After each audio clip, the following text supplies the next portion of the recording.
El proceso de desamortización y cambios agrarios. Las desamortizaciones. Está la introducción, el punto 1, desamortización en el antiguo régimen, el punto 2, las desamortizaciones en el siglo XIX, que está la de Mendizábal y la de Madoz, la de Mendizábal en el 1836 y la de Madoz en el 55. Y el punto 3 son las consecuencias de las desamortizaciones y por último está la conclusión. Bien, la introducción. La desamortización es un proceso político y económico de larga duración en España, por lo que el Estado convirtió en bienes nacionales las propiedades que habían sido amortizadas por entidades civiles y eclesiásticas para venderlas en favor de ciudadanos individuales. El proceso desamortizador tiene un paso previo, que es la promulgación de leyes para desvincular los bienes de la nobleza. En la desamortización hay dos pasos: el Estado adquiere los bienes y la privatización de los bienes. El Estado adquiere los bienes, es decir, que los propietarios están obligados a ceder sus bienes a cambio de un precio determinado. Y la privatización de los bienes implica que el Estado no se queda con ellos, sino que los pone en venta mediante subasta pública y serán adquiridos por propietarios privados, y así el Estado obtiene beneficios para solucionar los problemas de la hacienda pública. En España se dieron varias desamortizaciones: la de Godoy, que era el ministro de Carlos IV, la de la Guerra de la Independencia, la del Trienio Liberal, la de Mendizábal durante la regencia de María Cristina y la de Madoz durante el reinado de Isabel II. Estas dos últimas fueron las más importantes.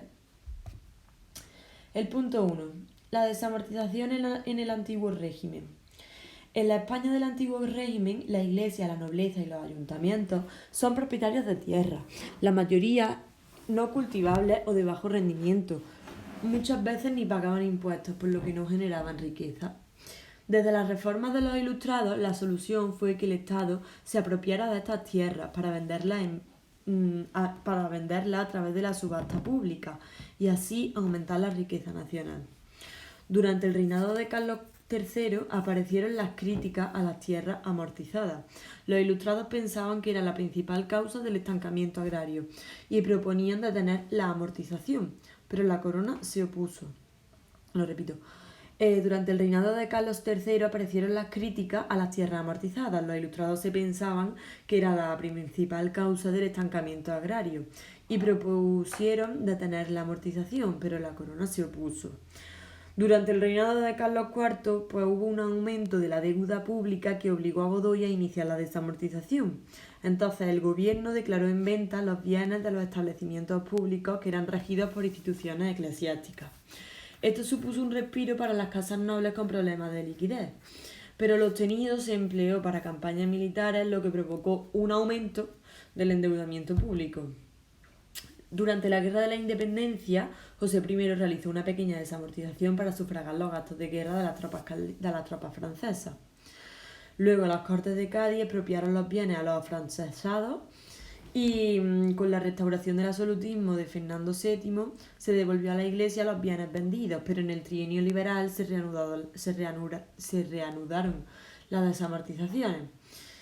A la vuelta del régimen absolutista de Fernando VII se obligó a devolver los bienes vendidos, lo que provocó el enfado por parte de los compradores, que desde entonces apoyarían al liberalismo y se enfrentarían al rey y al absolutismo. Repito este punto.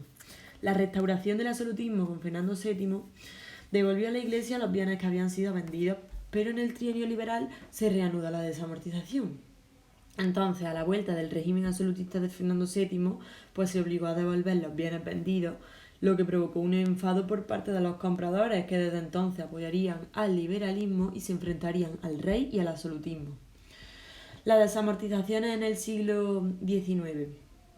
A partir de 1833, el proceso de desamortización se precipitó por varias causas.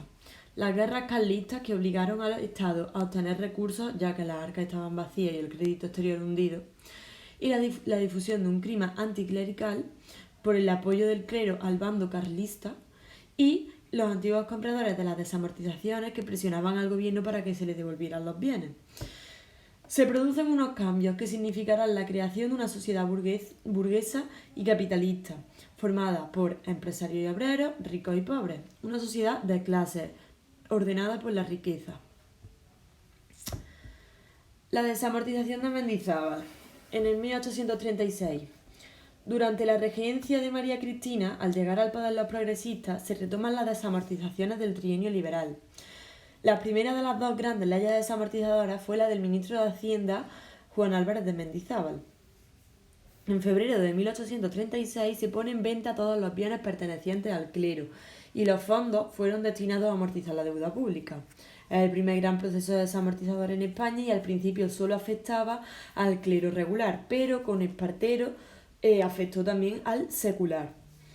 El decreto formaba parte de un programa de reformas cuyos objetivos eran sanear la hacienda para solucionar la deuda del Estado, obtener fondos para levantar un gran ejército y ganar la guerra a los carlistas, facilitar el acceso a la propiedad de la tierra a los sectores burgueses para capitalizarla y revalorizarla, crear nuevos propietarios agrícolas, es decir, conseguir un mejor reparto de la propiedad de las tierras.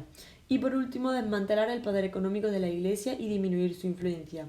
Repito los objetivos de este programa de reforma. Resumido, sanear la hacienda pública, obtener fondos para levantar un gran ejército y ganar la guerra a los carlistas, facilitar el acceso a la propiedad de la tierra a los sectores burgueses para capitalizarla y revalorizarla, crear nuevos propietarios agrícolas y conseguir un mejor reparto de la propiedad de las tierras y desmantelar el poder económico de la Iglesia. Bueno, las fincas fueron tasadas y después subastadas. Los grandes lotes eran inasequibles por los pequeños propietarios, entonces provocó que los adinerados los compraran, ya que eran los únicos que tenían liquidez y podían pujar en la subasta. Entonces los resultados fueron que desapareció la propiedad de la tierra y su poder económico pasó a la burguesía, se provoca la ruptura con la Santa Sede y el Estado y la Iglesia perdió gran parte de su patrimonio artístico y cultural. Y en Hacienda se pagaron a un precio inferior al real y aumentó el número de latifundistas y el tamaño de sus propiedades. Se extendió en Andalucía y Extremadura y el minifundio creció en el norte. Luego, la desamortización de Madoz. La segunda gran desamortización fue la del ministro de Hacienda Pascual Madoz, en el 1855. La otra era en el 36 y esta en el 55. Formó parte del programa de reformas del bienio progresista. Se establecía en subasta pública la venta de todas las propiedades rústicas y urbanas del Estado, la Iglesia y los municipios. El objetivo era amortizar la deuda, sanear la hacienda y financiar obras públicas como la del ferrocarril, y el pago debía hacerse en metálico. A diferencia del anterior, esta se desarrolló a gran velocidad y el dinero que se acumuló fue casi el doble que con la de Mendizábal. Entonces sus resultados no siempre fueron muy positivos. Se eliminó la propiedad comunal, que provocó la ruina de los ayuntamientos ya que no tenían ingresos por arrendamiento, perjudicó a los vecinos más pobres que no podían aprovechar las tierras comunales, la alta burguesía se vio beneficiada, eliminó la propiedad eclesiástica, provocó la ruptura con la Iglesia, encima no se solucionó el problema de la deuda y la reforma agraria provocó la expansión de la superficie cultivada, con un cierto incremento de la producción agraria. Repito los resultados. Se elimina la propiedad comunal. Entonces los ayuntamientos se arruinan ya que no tienen ingresos por arrendamiento. Perjudica a los vecinos más pobres que no pueden aprovechar esas tierras comunales. La alta burguesía sí se benefició. Se elimina la propiedad eclesiástica con la ruptura de la Iglesia, con la Iglesia. No se soluciona el problema de la deuda y la reforma agraria provocó una expansión de la superficie cultivada y un incremento de la producción agraria. Las consecuencias de las desamortizaciones están las consecuencias económicas, sociales, políticas y culturales. Las consecuencias económicas. No se resolvió el problema de la deuda, pero sí disminuyó. Aumenta la producción agraria debido a la mecanización de los cultivos y el uso de abonos. La crisis de los municipios al perder una principal fuente de financiación. La estructura de la propiedad de la tierra, que aumentó el latifundismo en Andalucía, La Mancha y Extremadura y el minifundismo en el norte. Y la burguesía invirtió grandes sumas de dinero para comprar tierras y se convirtieron en terratenientes. Las consecuencias sociales. Se sustituyó la estructura campesina por una estructura capitalista. La otra clase social beneficiada fue la nobleza, que sus tierras quedaron libres para venderlas, cambiarlas y comprar otras. Al quitarle a la Iglesia su principal medio para obtener riqueza, perjudica a los grupos sociales más bajos, ya que no podían recibir tanto apoyo de la Iglesia. Y por último, la venta de las propiedades municipales pues empobreció a los ayuntamientos. Luego, las consecuencias políticas. Propició la formación de un grupo defensor de la causa liberal, y yo solo digo que la desamortización se convirtió en una frustrada reforma agraria que hizo más mísera la condición del campesino. Y por último, las consecuencias sociales, pues la desamortización produjo una gran pérdida de los bienes culturales de la Iglesia y muchas obras de arte fueron vendidas a precios irrisorios, a precios muy bajos. Y bueno, ya tenemos la conclusión, que es el final del tema, que la agricultura vivió profundas reformas basadas en este conjunto de medidas que se liberalizó la agricultura, como son la abolición del régimen señorial, la supresión de los mayorazgos y las grandes desamortizaciones de Mendizábal y Madoz. Bueno, esto hizo, lo que ya he dicho, que se liberalizara la agricultura.